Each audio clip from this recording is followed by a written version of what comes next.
Welcome to the Pain-Free Athlete Podcast. I'm your host, Dana Jones. I am a certified personal trainer, and I'm here to help you achieve your fitness goals without pain. In each episode, I'll share tips and strategies that will help you stay safe and pain-free while you're working out. I'll also interview experts in the field of fitness and pain management. So if you're ready to learn how to stay active and pain-free, then subscribe to the Pain-Free Athlete Podcast today. Hi, everyone, and welcome to the Pain-Free Athlete Podcast. I'm your host, Dana Jones, and today's guest is Andrew Colsky. Andrew is a behavioral sleep clinician and the founder of the National Sleep Center, offering telehealth treatment for insomnia and nightmares using proven therapy techniques.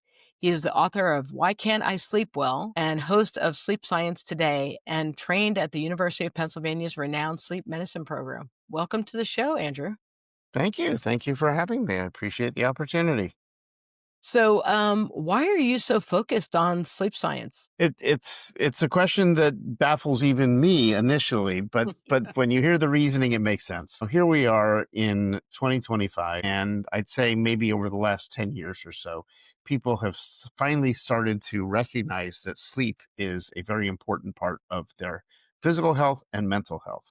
And we couldn't say that 20 years ago. Sleep science itself is really only started in like the 70s, which is not terribly long ago. Not at all. So as people are recognizing the value of it, then what I found is that we don't really have good information out there for people. So I started the radio show Sleep Science Today, and it's kind of built from that just to educate people.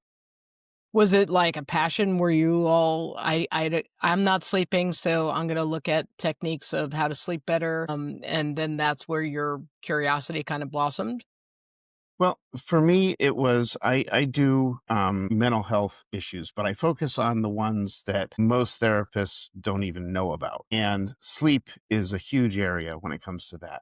So it became interesting to me when I realized that there were a lot of people out there that needed help in this area. And there's good treatments available, but very, very limited numbers of people who know about them or are qualified to deliver them. To get a client who comes in who's miserable and they have this problem and they can't sleep and all this stuff, and to be able to help them is really, rewarding for me. So that kind of got me started with the sleep part. And then, of course, once you get into something, you start to learn more about it. You start to do more with it. You start to experiment with, solutions of your own that you come up with. And that's really what keeps me going. I know with chronic pain, sleep was definitely something that was elusive, shall we say, just for the fact that I was exhausted from all the drugs. So I was quote unquote tired. So I would fall asleep or pass out. But then there was always a time that I woke up, and it was usually a bodily sensation that woke me up and made me freak out. And then I was unable to sleep. And I don't think I cared about the sleep because of the fact that I hurt. And so that took precedence in my brain. And now, obviously, reading and having more understanding, I realized that sleep, it was almost like a cycle where your sleep affects my reaction to the pain, and then my reaction to the pain affects my sleep. And how do you think, am I correct in my, layperson's assumption about chronic pain and sleep?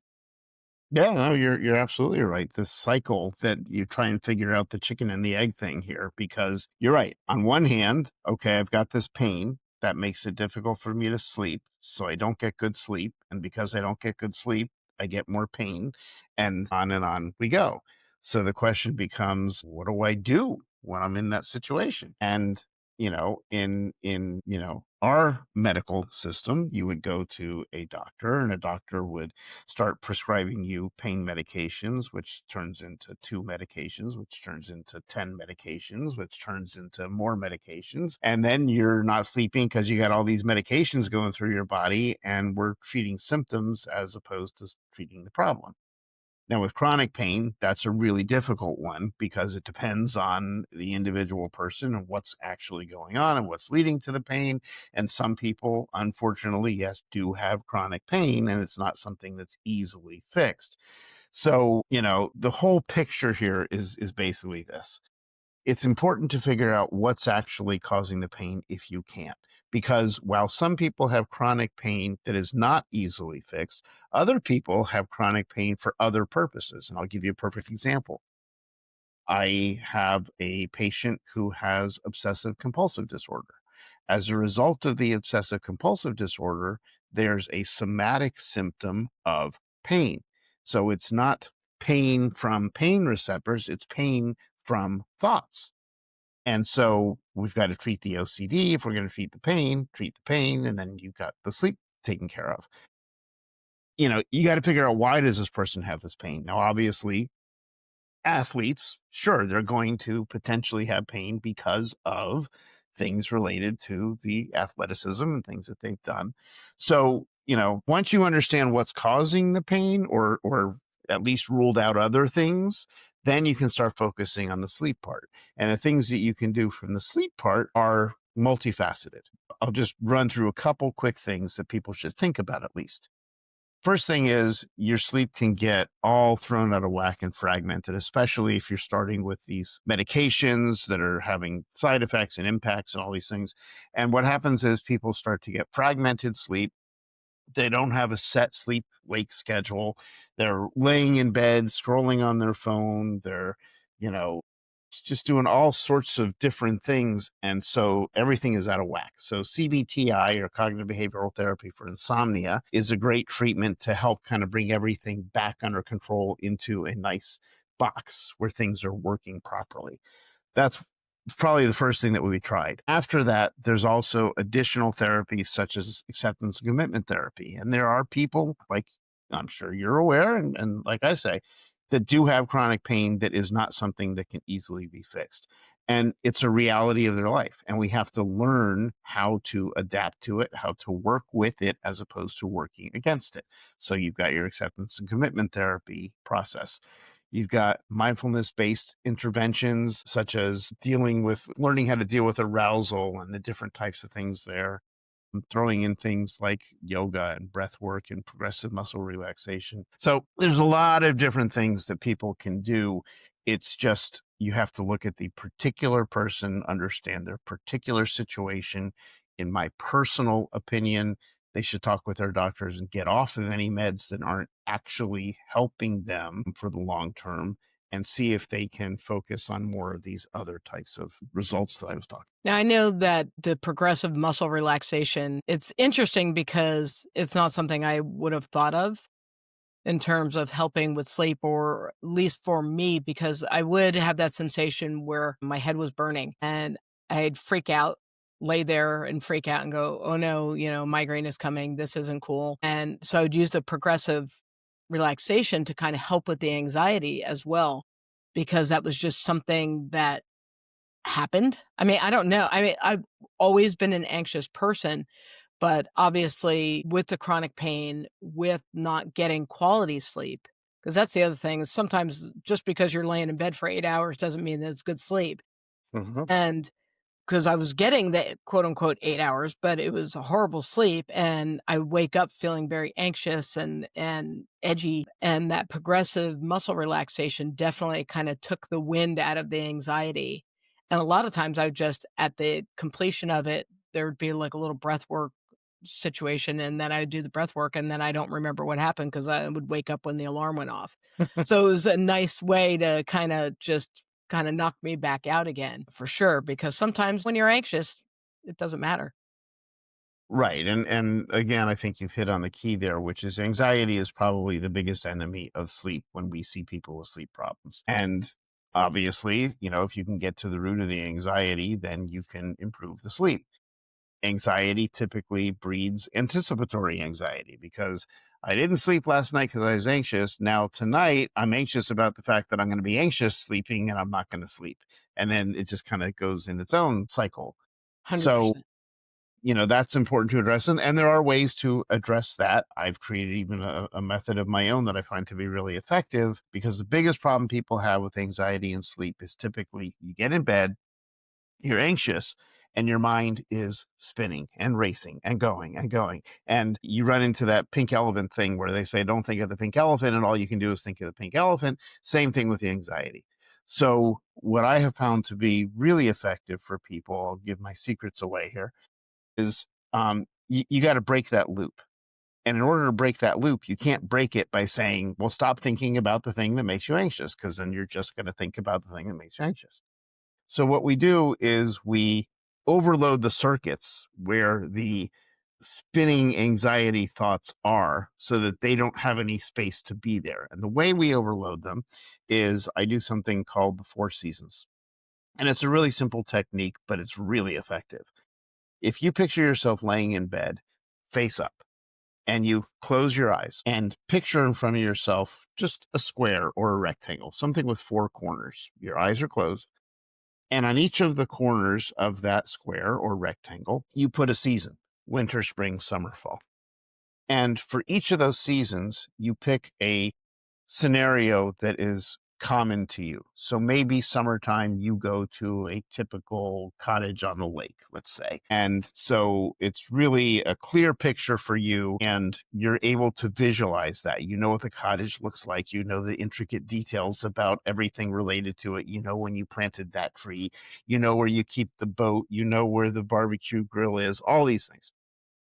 And what you do is, let's say you've assigned that particular picture, summer, to your upper left quadrant. If you're laying in bed with your head up, your eyes closed, you physically move your eyes to that left quadrant. They're still closed, but you physically moved your eyes to that quadrant.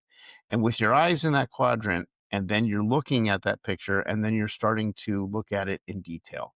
And you're exploring it in detail, not just, oh, there's a house and a lake, but let's look at all the details in the house and the front door and the doorknob and that creaky hinge that you know needs to be fixed. You explore it from that angle. Then you use all your other senses. It's like, well, can I smell anything? Oh, yeah, I smell the burgers cooking on the grill. I know what that's like every summer when I go there. And you take that in. And then you say, do I hear anything? And, oh, yeah, I hear the neighbor kids, playing in the yard that like they always do, or the dog barking like it always does. And you go through all of your senses and you really dive into this picture. If you're that, focused on that picture and your eyes are literally moved to that direction, there is no room in your brain for all those anxious thoughts. And so you've broken the cycle. And then if that's not enough, you move to the next season, winter and fall and spring and whatever, and you work your way around. That's going to break your anxiety cycle, and it's going to allow you to get to sleep because there's no room in your brain for the anxiety to be. And you get to think about a really cool place. Yeah. Yeah, exactly. So which is a nice way to go to bed as opposed to, scrolling through and seeing news or that kind of thing. That's a Yeah. that's a lovely technique. Scrolling is out. It's not, Scrolling is not out. an option. So we have so many technologies now. I just got my sleep report from my Sleep Number bed, and, I got a score of 84, which is, not great, but okay, and it gives me my, heart rate variability, my breath rate, all that stuff, plus I wear an Apple Watch. There's Garmin's, there's all these things, Whoop, Oura Rings. Are these supportive? Because I know there's times that I feel like I slept like crap and my bed's like, "You did great," because I didn't move or whatever is the triggering thing for it to decide whether I had restful sleep or not. Is there anything around this stuff, or should we continue buying these things, or or I guess, are they more of a novelty item?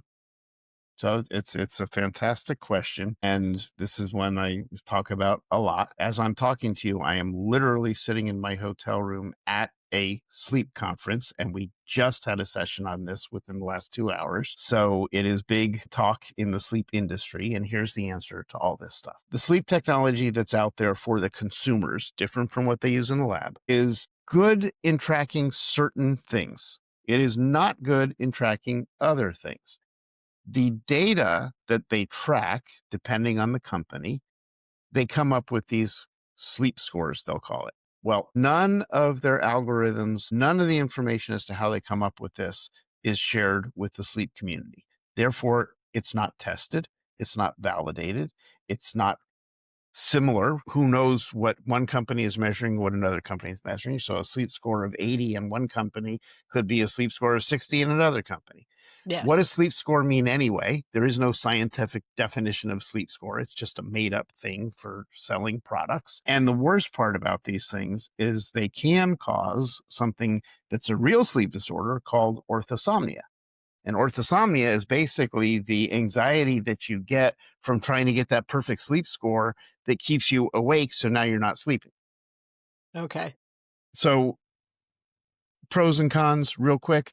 The pros of these devices, they can help you get an idea about some things related to your sleep. If you are trying to figure out some things as to why I'm not sleeping, whatever, you can discuss that with your doctor, but it is not valid evidence of anything. It's just general information that helps you share information. The cons are that, especially these days, we get way too caught up in trying to get this perfect sleep score that really means absolutely nothing, that we cause sleep problems. And if you really want to get into sleep technology, you know, the one that I tell everybody to do, I say, go out. They have these things. They're called like sunrise, sundown clocks, Hmm. where it's a clock. It sits on your bedside. It works by slowly turning a light on or slowly turning a light off at night, combined with a slow progressive sound to wake you up. You know, what is the worst thing in the world that I can possibly think of as an invention is the traditional alarm clock. So you're sound asleep, Horrible. and all of a sudden this blaring, shocking, buzzing horn goes off in your ear. What a way to wake up, waking up to trauma. And how's your day going to go from there? So get rid of those old clocks. Don't use your phone for your clock, because then you're going to be looking at your phone at night. Use one of the sunrise, sundown types of things. It mimics the realistic sunrise, sunset, those types of things. You'll be much happier. Can you edit that? Like, can you set a time for when that comes up? So say if you're not choosing to wake up until 7:30, can you make it go like start to go on later? Yeah, yeah. There's a lot of different models out there that have a lot of different functions, but yeah, you set your wake time, you set the settings, you set the sounds, you set what you want. But the fact is that when it is time, when you set to wake up, it's going to, before that, gradually start turning the light on, gradually start making whatever sound you've chosen in the background as it gets louder, so that you're not shocked out of bed. You're actually waken or Yeah, my awoken. I kids don't know wanna what the word would be be. yeah, they wanna be, like, vaulted out of bed. So and I can hear the alarms go off sometimes, and, it's just amazing to me because 'cause I've never done that. I use my phone as my alarm clock, but it has the gradual start up. There you go. So and usually after the first, because it's like the bells or whatever it is, it's very light sounding thing, and so it starts off, and then it gets a little bit louder as it goes, but I usually turn it off by then. Mhm. I've never been and I 100% agree with you, like, I've never been one to do the, kinda thing, Oh my god. 'cause it's just it is a horrible way to wake up. I mean, you're setting all your like, systems on fire for whatever 30 seconds, and then you have to do things. You have to get up and calm down and not be mad at your animals or whatever because you're just so triggered from being shocked awake. So, obviously, sleep hygiene has become a massive conversation in terms of the dark, cool room, not having your technology in the room with you if you can avoid it, blue light, not having bright lights or anything. What was it, 2 hours before you go to sleep? And is there anything that you could think of that is not a common thing that we're just not looking at? Because I think, again, we're getting advice from probably the wrong people. And again, it's probably people who are wanting to sell us stuff. Yeah, And we yeah. haven't even talked about pillows. Hey, we can talk about any of these issues you want, but let's talk about the sleep hygiene part first. So there's some basic rules of sleep hygiene that everybody should be following. And that is, number one, set yourself a standardized sleep time and wake time. The wake time is the most important to keep standard. The sleep time, the reason why it's not so as important as the wake time is because let's say you pick a sleep time of 10 p.m., but this particular night at 10 p.m., you are just not tired. You're wide awake. If you force yourself to go into bed at 10 p.m., you're going to lay there awake. That is one of the worst things that you should be doing. If you're in bed, you should be sleeping. If you are not sleeping, you should not be in bed. So that's why we say wake time is most important, because you're sleeping before you wake, right? But bedtime is a goal, but not if you're not ready for bed. So that's one thing to focus on. Then I'm sure we've all heard about keeping the room dark, keeping the room cool. Those are important. Keeping your bed clean, change your sheets, keep your bed clean, and get rid of clutter in the bedroom. So if you Mm. wake up in the middle of the night to use the bathroom or whatever, you're not going to trip over something, and you can just feel the clutter, you know, coming in on you, even though, you know, you're in bed. So that's another one. Then think about, you know, like you said, the lights. Dim your lights. You know, you don't need the bright, harsh lights just before you go to bed. That's not going to help you. And a lot of, if you buy light bulbs today, you can buy the bright, harsh blue lights, or you can buy the calmer, warmer lights. Go for the calmer, warmer lights. It's going to serve you better. Next thing, get rid of the technology from your bedroom. Don't have a TV in your bedroom. Don't bring the computer in your bedroom. Don't bring the cell phone in your bedroom. If you don't have the discipline to leave it on the nightstand and you pick it up and you scroll, or you answer the phone, or you read text messages or emails, then leave it out of the room. Let it charge in the kitchen or something. Those are big things. And then the last quick tip that I'll say is LED lights. And when I say LED lights, what I'm talking about is every charger that you have, every plug that you have these days has a little LED light on it to let you know that power is coming through. And you have those things, even one of those things in a truly dark room, your room will be light. So get Yes. some black electric tape or something, put it over all those things, or get them out of your room. Get rid of those lights. How much does the light interfere with our sleep? I mean, so say if you're somebody like me who's wearing a sleep mask, does it matter if those little lights are on? Well, if you're wearing a sleep mask and it's truly giving you a dark sensation, that's great. That's one option that I give to patients when they cannot get rid of excess light in their room. The main thing here with light and sleep is the fact that you think of your circadian rhythm, and your circadian rhythm is tied to light. And what light does is when your body is exposed to light, your circadian rhythm subdues the melatonin production. When it gets dark, that's when it says, okay, melatonin, come on out, start being produced. And that's what helps your body wind down for bed. Melatonin is not a sedative. Melatonin doesn't put you to sleep. Melatonin prepares your body to be able to sleep. So when you get that light, the melatonin is suppressed. So your sleep is going to be put off until such time you get rid of that light.